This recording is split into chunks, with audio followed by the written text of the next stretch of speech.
पूज्य गोरीलाल कुंज वाले महाराज जी साथ थे और रानी खेत गए तो ऐसी स्थिति थी बाई रोड पर महाराज जी कि 10 मिनट गाड़ी चली, अब असह्य वेदना शुरू हो गई। तो हम कहे महाराज जी गाड़ी रोक दीजिए। रोड पे लेट जाते थे, 5-10 मिनट रोड पर लेटते, फिर बैठते तकिया लगा के। इतनी पीड़ा, असह्य पीड़ा। बाद में तो फिर जब ज़्यादा ही हो गया तो फिर हिताश्रम की कथा के बाद फिर दिल्ली जाना पड़ा चिकित्सकों के यहाँ। तो कौन सा हॉस्पिटल है, अपोलो कहते हैं, अपोलो एक हॉस्पिटल है, वहाँ लोग हमको ले गए और दवाई ववाई तो कुछ नहीं दी। ले जाने वाले ने कहा तो बहुत पैसा ले लिया उसने खाली देखने का। आश्चर्य है, ऐसे लूट करने वाले लोग दिल्ली में बैठे हैं। दवाई तो कुछ दी नहीं, 2-3 मिनट बात की, उसके वो फीस तो पहले ही कट जाती है। खैर वो देने लेने वाले लोग तो दूसरे थे। तो उन्होंने ये सलाह दिया डॉक्टर ने कि ऑपरेशन करा लो, आप ठीक हो जाएगा। और ऑपरेशन का हमारा मन नहीं था। बोले आप सफल हो जाते हैं रीढ़ के ऑपरेशन, आप ऑपरेशन करा लो। फिर दूसरा उपाय, ठीक है ऑपरेशन नहीं चाहते तो फिजियोथेरेपी कराओ। तो एक बड़ा सेंटर था फिजियोथेरेपी का, वहाँ ले गए। पता तो हमें याद नहीं, कृष्ण गोपाल जी ही ले गए थे। तो वहाँ गए, फिजियोथेरेपी से कष्ट कम ना हुआ और अधिक बढ़ गया। भोग तो भोग होता है। एक मकान था, उसमें निवास था, वहाँ कोई गृहस्थ नहीं रहता था। कृष्ण गोपाल जी ने व्यवस्था की थी, नीचे मंजिल में पुराना मकान था, उसी को साफ करके। तो हम थे, 1-2-4 साधु थे साथ में। सीताराम दास जी त्यागी जी थे, राघवेंद्र दास जी थे। तो हम लेटे थे रात्रि को और फिजियोथेरेपी से कष्ट बढ़ गया था। तो हमारे मन में दुख हुआ, हमारे मन में हुआ कि अरे क्या शरीर का भोग आया कि अब शरीर सेवा के योग्य नहीं रहा। न तो भगवत सेवा कर सकते, न संत सेवा कर सकते, न गौ की सेवा कर सकते, भगवत चर्चा भी नहीं कर सकते। और इतनी कम अवस्था में ऐसे हो गया कि हमको लघुशरण का जाना तो कोई पकड़ के ले जाए। तो जिस शरीर से साधन न बने, सेवा न बने, उस शरीर का प्रयोजन क्या है। तो हमने आर्त भाव से भगवान से कहा कि हे प्रभु, महाराज जी अंतर्धान हो चुके थे।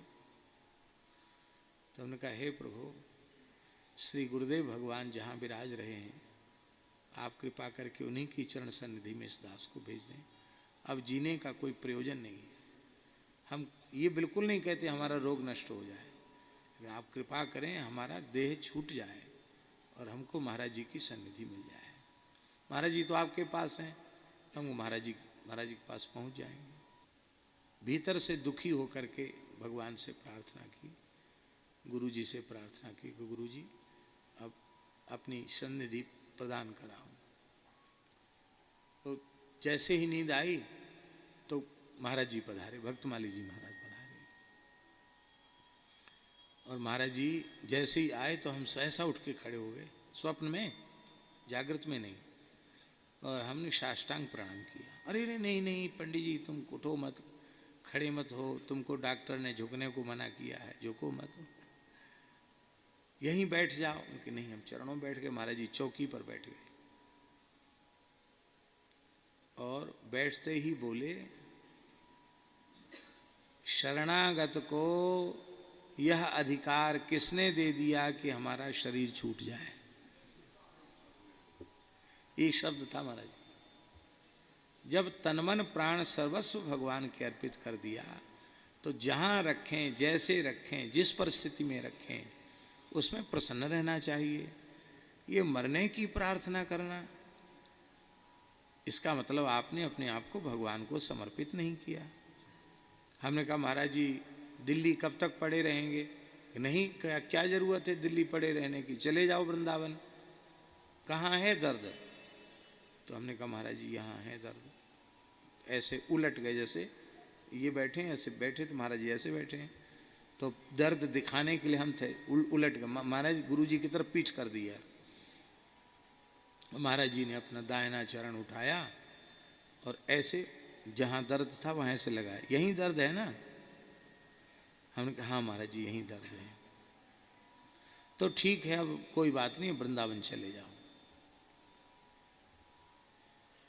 तो स्वप्न टूट गया। स्वप्न टूटा तो हमने क्या देखा कि हम चौकी से उतर के बैठे हैं नीचे,